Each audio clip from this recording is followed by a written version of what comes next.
Today's video is brought to you by MagicJank.com, the online marketplace where you can buy and sell Magic the Gathering singles, sealed products, and more. Check it out today at MagicJank.com. Hello, everybody. I am late to the party once again on news, but I want to make sure that we're having a thorough conversation. So let's talk about the Commander Rules Committee.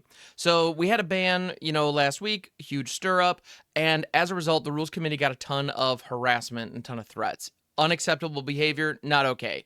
It's very unfortunate that that happened. But in response, the Rules Committee actually decided to step down as the Rules Committee and hand over the reins of Commander and all of its management moving forward to Wizards of the Coast. So there have been a lot of cynical takes about this out there, and a lot of people who are not happy to see that. And that's fair. At the end of the day, now the control of the ban list and the health of the format is in the same organization and within the same house as the people who are printing the cards and have a financial stake in those cards selling. Now, that can be kind of scary for a lot of folks because now Wizards can control, what doesn't get banned depending on what packs need to sell. This is a kind of a cynical approach or a cynical belief that a lot of people have held as it relates to all of the Magic formats, because at this point now, Commander was kind of the last major market-driving format that wasn't controlled within Wizards, and now it is. Standard, Modern, Legacy, Vintage, those have all been curated and controlled from Wizards pretty much since Jump. And so the idea that they're now in charge of Commander, it kind of feels like the format's kind of coming home in a weird way, because in reality, they've been controlling what cards have gotten printed and designed for Commander for years. I mean, the better part of a decade now. And so them having control of the ban list now, I think it kind of makes sense because I'm sure the Rules Committee was already coordinating with Wizards, intently going into each ban discussion or as they talk about what can get reprinted, what shouldn't, and those kinds of things. I have no doubt those conversations were already happening, and so now, they can just IM each other on the, inter-office, mechanics, or the inter-office IM system rather than having to actually reach out to a third party. So I think in the end, the vast majority of players won't feel a difference as a result of this change. The Rules Committee was amazing. I'm a big fan of everything that they've done as volunteers, but now paid employees are going to be in charge of this. And I think, again, I think the general consensus or the reality of the situation is the day-to-day Commander fans probably won't see a huge difference. Now, one thing that Wizards has done as kind of their first official act as the arbiters and the stewards of Commander is they've published a tier bracket, like a power bracket, if you will, or at least they've presented the idea of a power bracket with a couple of teaser cards to give people an idea what that means. And the general idea behind it is there are 4 brackets, 4 tiers in which all cards should theoretically fall. There's tier 1, which is low power, easily accessible. These cards are available absolutely everywhere. That's the majority of your draft chaff. And the examples that they gave are cards like Grave Titan, which is fun and playable, but I think we could all acknowledge that it's pretty low power by today's standards. Okay, cool. That makes sense. And then the other one that they mentioned is Swords to Plowshares, which is a little bit different because Swords to Plowshares is generally considered best-in-class white removal. It's kind of the best in the game. If your commander has access to white, you should probably have this in your deck. But it's been printed into the ground, and it's spot removal. Spot removal isn't going to win you the game anyway. It's just something that everybody kind of needs to have in order to interact with the board state. This happens to be the best version of it. It's also been printed into the ground, so it's not a big money card. That's tier 1. Okay. Again, it makes total sense.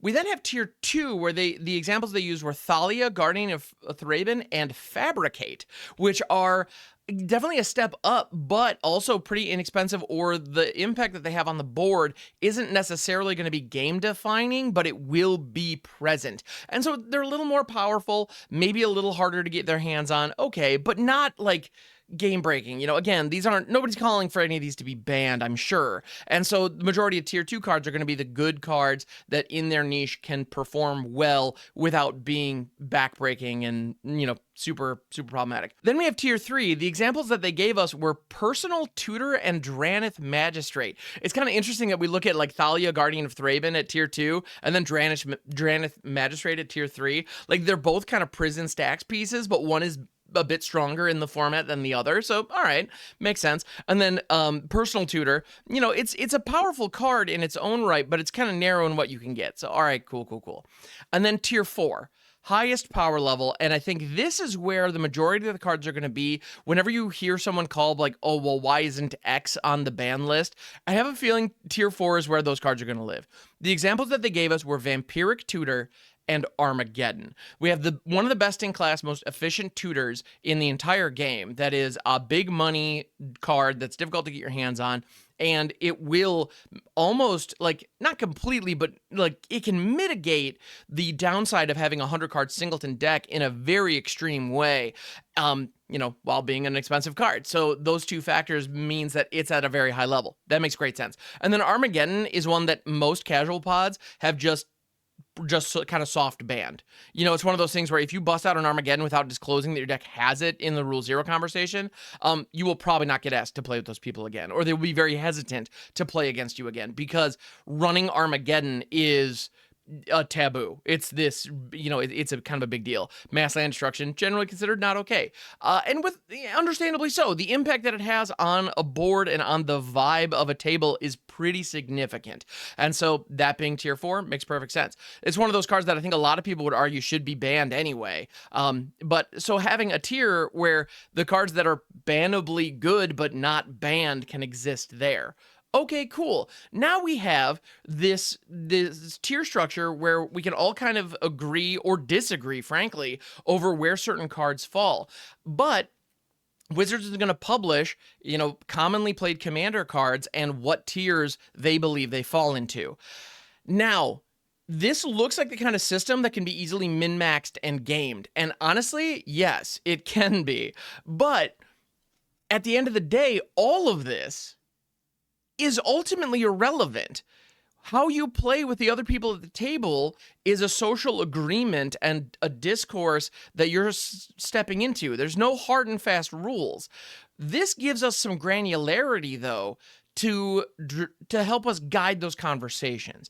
If every single card in your deck is a 1 or a 2, you can very confidently say, my deck is a pretty low power level deck, unless you have a combo that you can execute consistently with what you have. In which case, that's the onus is on you to disclose that or be open about that with the other members of the table. The other factor is if there is a card that you personally think is isn't particularly good, but it somehow gets ranked at a 4 and you have it in one of your decks, you can say, hey, my deck is a 2, almost exclusively, but I have this one card that is a 4, but I don't think it belongs there, and here's why. And then it's up to the other members of that table whether or not they agree or disagree with you and whether or not that deck is an appropriate fit for the table. In that situation, you've now had a conversation and you have had more opportunities to level set and try to get on the same page with all the other members of the table. And even if you're just ragging on the power levels the whole time, the reality is you're having a more in-depth, more detailed conversation with the people you're about to step into a game with. And I think that is a good thing. So whether or not this gets executed well, the fact that we're going to have an official basis for these kinds of conversations, I think is a net positive. And so I do applaud Wizards for doing that. I mean, up until now, there have been some community discussions and some kind of community standards around a 1 through 10 scale, or talk about what turn your deck pops off. And these are all valid discussions. And honestly, we should still, what turn is your deck trying to win at is still a very reasonable metric that we should still use in these conversations. That didn't go anywhere. And, But ultimately, there being an official standard, I think, is a good thing, because we're all going to have it as a baseline. And then from there, we can figure out where we agree with it, where we disagree with it, and make sure that we're around like-minded people who feel similarly about these cards. The other thing we could do here that I don't know this is just conjecture and just an idea that I've got. So anybody at Wizards, if you're listening to this one's for free. Feel free to use this. I think this would be a great opportunity to rename the ban list. Because when you call it a banned list, it matches what we see for other formats where a card is like completely blackballed, unacceptable, under no circumstances can you play it. We could make a banned tier. Like, make a tier 5 that is like the obscene tier, and that's where the power lives, that's where Scheherazade lives, that's where, all the cards that are on the current ban list can go into that. And then we can have a discussion about what other cards that aren't on the ban list maybe are tier 5 versus tier 4, and we can argue over that, and again, those can lead those conversations. But that would allow, honestly, nothing to really change except the stigma associated with playing a banned card versus playing a tier 5 card. I think that actually matters. And then we can look at, competitive EDH could simply say it's tier 4 or below for their official tournaments. And so for official tournaments, the cards are still banned, but not having them be banned for the sake of casual, but have them be tier 5 must disclose, and your opponents have the right to ask you not to play them. I think something like that, it's a semantic difference and it's nitpicking, but semantics and optics matter. They really, really do. And there can be an official rule saying tier 5 cards are generally considered not allowed unless everyone at the table agrees. And like that one could be a hard and fast rule 0 rule. That is an expectation. But again, just not calling it a ban list, because that's the way the ban list works in Commander right now. If I roll up and say, hey, I have a Chaos Orb in here, does anyone mind me playing that? I don't know, that's innocent enough, and that could be a fun gameplay experience. Yeah, screw it, why not? That's an example of one where, I think it could be fun, even though it's kind of outside of the spirit of the game today. Anyway, that's just an idea. Tier 5, current ban list, and any other future, banned cards could simply go there. Maybe that would help the market bounce back a little bit. I don't know. But regardless, I genuinely think that these tiers will be a net positive. What do you think? Do you agree or disagree? Please leave a comment below. Actually, that engagement helps dramatically, so thank you. And while you're down there, if you enjoyed this kind of content, please drop a like. I have a ton of thoughts when it comes to Magic, and I share them mostly on my Twitch channel, twitch.tv/hamhocks42. I would love to see you over there. Also, I do have a Patreon. Thank you to all my patrons. I am going to be looking into getting some more kind of community rewards over there. It's a little bit of a ghost town at the moment, I know. Thank you, patrons, for for sticking with me. It means a ton, and it helps dramatically. So thank you so much. I appreciate you, and I'll catch you on the next one.